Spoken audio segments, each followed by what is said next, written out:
Recent Statistics Canada data shows it's about as expensive to live in Halifax as Toronto, at least when it comes to the typical share of before tax household income spent on housing and transportation costs. In Halifax last year, that figure was about 31%. For Toronto, it's 30. A Halifax realtor says the data lines up with what he's seen. He says prices for many homes in and around the city effectively doubled from 2019 to 2022. A lot of people have this kind of misconception that, how homes are cheap, you can buy a home for a nickel or oceanfront very inexpensively. And then when we go over their wants and needs, we start discovering that things are a fair bit more expensive than they would have otherwise thought. Over the last few years, Melnick has been regularly contacted by people outside the province who were interested in moving to Nova Scotia. But some decided not to after discovering how expensive homes in Halifax were.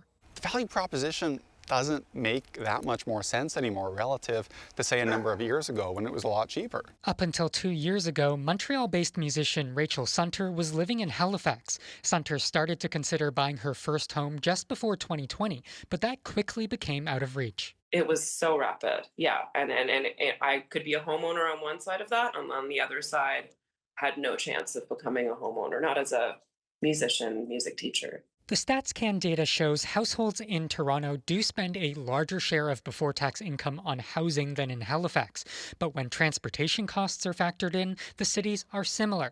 The figures from the statistics agency aim to provide a better sense of what it costs to live in an area.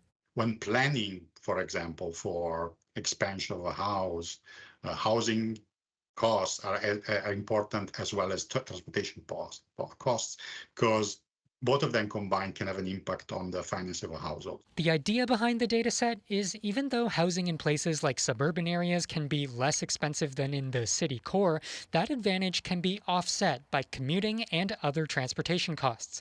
Last year, the average price of regular unleaded gas was consistently higher in Halifax than in Toronto. Andrew Lamb, CBC News, Halifax.